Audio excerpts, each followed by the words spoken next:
Okay, today I wanted to do a quick video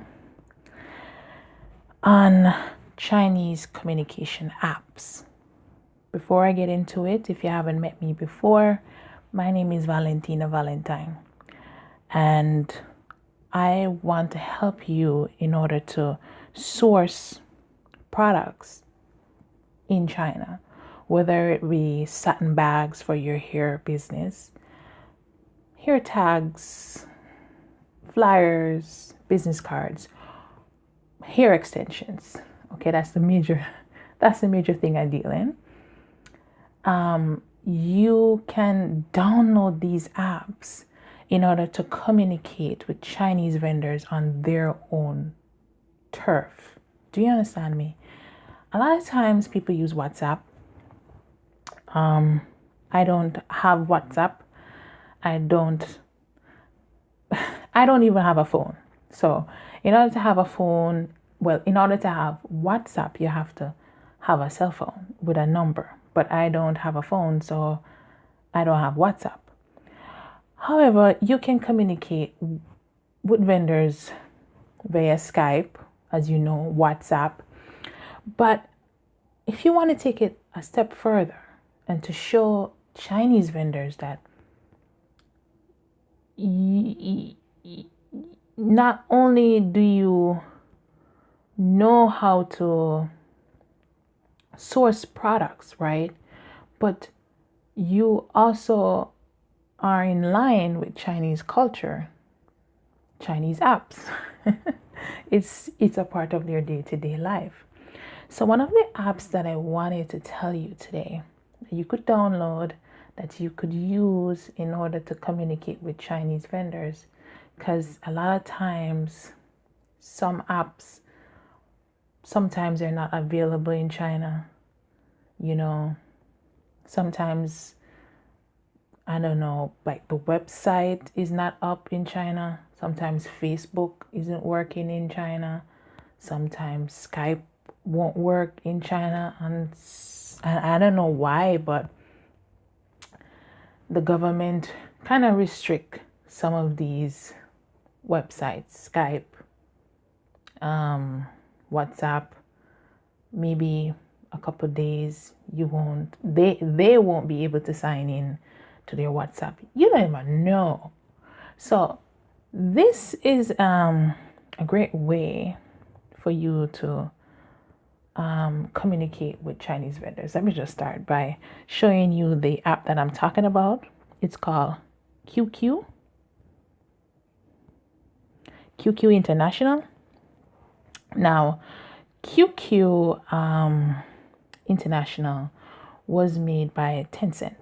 So this app has been around for like 30 years, I believe. So it's been around a long time. But the problem that you might have with it is that you need to have a Chinese number in order to have this app. I'm not sure if you have any friends or maybe you have any family that might have a Chinese area code 86 that you could eventually open an app and sign up. My friend actually signed up for me. She lives in Shanghai, and she basically downloaded the app and everything on her phone. Well, it was already downloaded on her phone, but she signed me up with her cell phone number, her Chinese cell phone number. But if you can able to get this app, it would be good, because a lot of vendors' first language is not English, it's Mandarin. And a lot of vendors don't want to deal with Westerners because they would have to hire a purchasing agent staff that can speak English. Do you understand?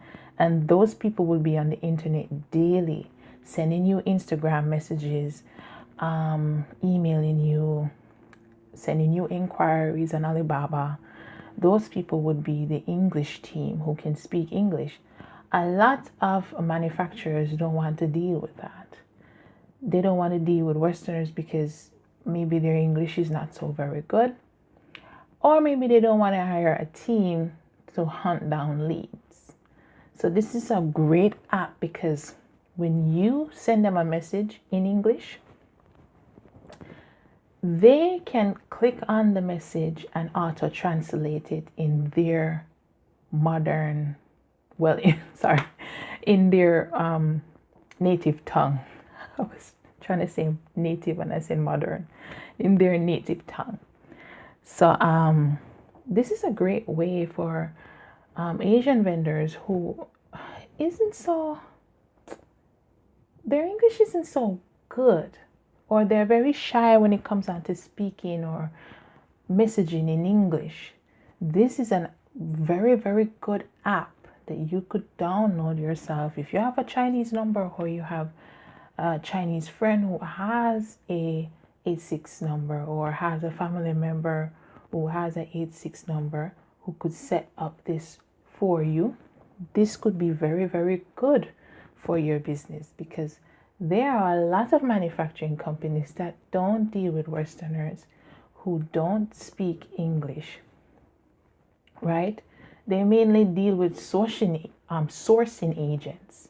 For example, a sourcing agent is a company or an individual who get in contact with foreigners, or foreigners get in contact with them, and they go out there and they visit the factories, they sample the products, and they get in touch with you and they exchange information with you.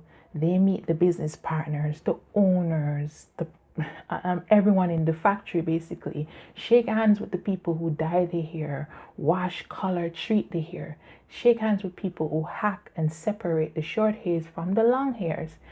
I mean, a sourcing agent is those people that generally these big factories who don't want to deal with Westerners would go to, and they will get a contract with a big company in Europe that sell hair extensions, and that will be their form of income. So they don't really need to go online and chase people, especially on Instagram. Every day you get a new follow. It's a new hair company from China following you, sending you messages on Instagram. It's annoying, but they don't need to do all of that. So you need to be on your toes when it comes on to what you can do to make their life a little bit easier. And in turn, your life will be easier too. On QQ International, you also have a email account. The email account is like QQ12478672672.com. That's their email.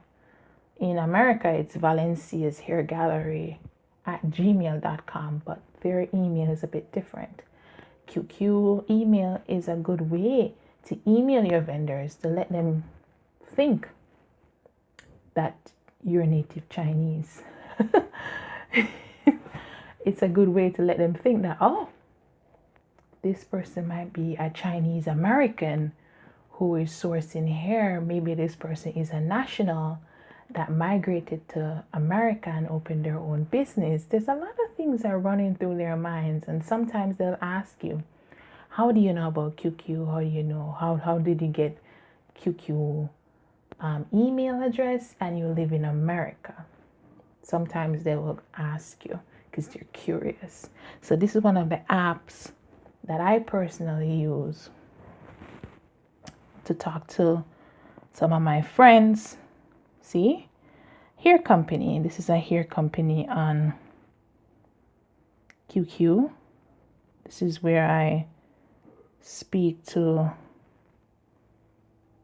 vendors and my friend online.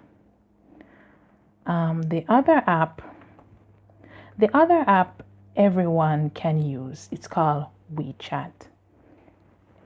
Everyone, I believe, can use this app because you don't need a phone number to download WeChat. You can download WeChat on your mobile device, on your phone, on your tablet, on your desktop. You can download it from the Play Store. WeChat is mostly used by young people. It's very popular and everybody uses WeChat. When talking to vendors, a lot of times I offer my QQ ID number for them to add me and we talk on QQ. But 9 times out of 10, they'll say to me, I don't really like QQ. Do you have WeChat? We can talk more comfortable there. You understand me? So what I realize is that they like WeChat more, and they'll send you their WeChat ID number easily than a QQ ID number. So if you can't download QQ International, that's okay. You can download WeChat. That's fine. It's actually more popular these days with the young people because they have a gaming app. Let me see if I can show you. See, they have a gaming app, games.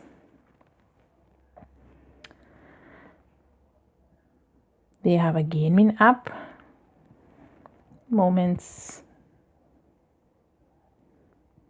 Okay, my teacher just posted. Okay, I don't know Mandarin, but this is my music teacher.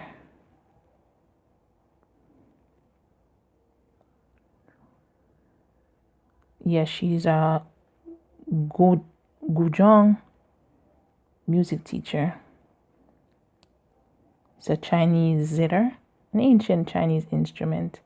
So this is what I play. She's at the orchestra. Okay, I need to inbox her about it. This is her and her students.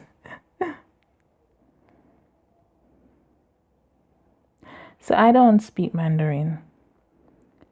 But, oh, look at here. I don't speak Mandarin. But when they share their moments with you, these vendors, share their personal moments on these apps, you just feel more comfortable with them. They feel more comfortable with you. And it makes life a little bit easier. I mean, they're always signed into WeChat. Let me give you an example. I was home. It was around 10 p.m. Western time, which New York time it would be 1 a.m. in the morning. And that would be around 2 a.m. in China. Okay. I messaged her like 5 hours before. And she messaged me 3 a.m. Chinese time. Okay. Telling me, don't worry, she already sent in the order. That was the last thing she actually did before she left the office.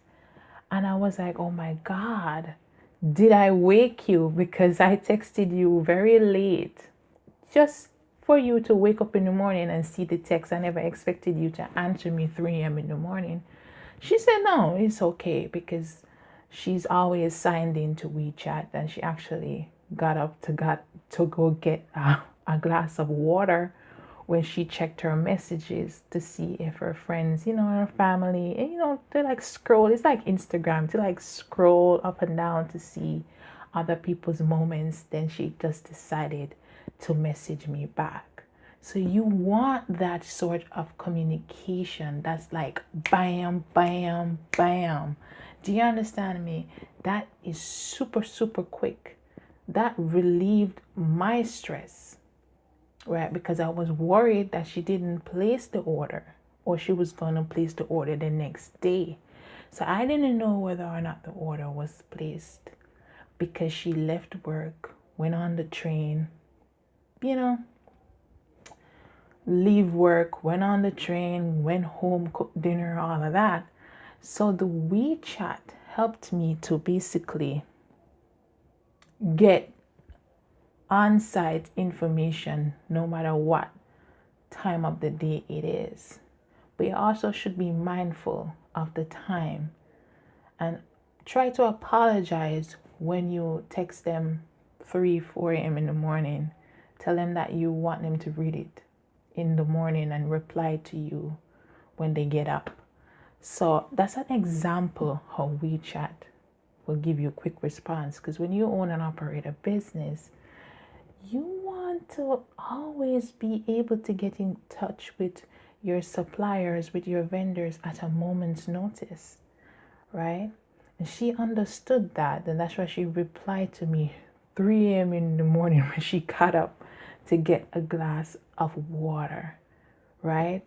Can you believe it? I was highly impressed with her and her dedication, and I still contact her and I still work with her hair company to this day.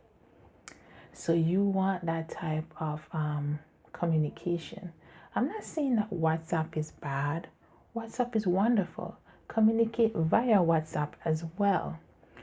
But to me, WeChat is a place where you can at least try to understand their culture, try to bridge a gap, because you're ordering stuff from overseas is just so informal. WeChat is a place where they post all of their private life, their children, right? What they do for a living, their children, their house, their cat. This is a nice place for you to send them cute emojis and say, wow, how beautiful, and to kind of have an understanding of them as a people. And they will respect you enough to say, okay, this girl, this company is nice. They're great people. They have a sense of humor. They follow my moments. They like my cute dog picture or my cute kitty cat. I'm going to reply to her even though it's 3 a.m. in the morning Chinese time, just for her to have a peace of mind so she can go to bed. Okay? So this is a good app to me if you want to source hair online with Chinese vendors. This was just a quick video. Oh, it's been 17 minutes. I don't think that's a quick video because I tend to ramble because I didn't have any notes with me today. So I tend to go on and on. But tonight I'll be having a video on the 3 mistakes you tend to make when talking to Chinese vendors via email.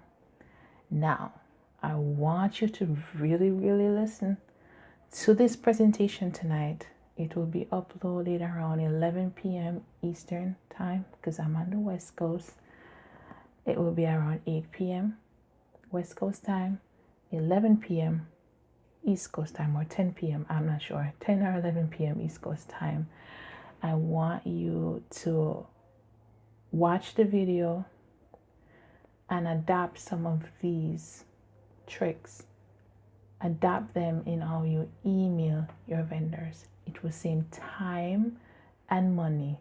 It will save time and money and cause all of this confusion and frustration and the whole back and forth, explaining yourself, going over what you just said. It will put it at a minimum so you can use your time to do other things. Again, thank you so much for watching and have a nice day.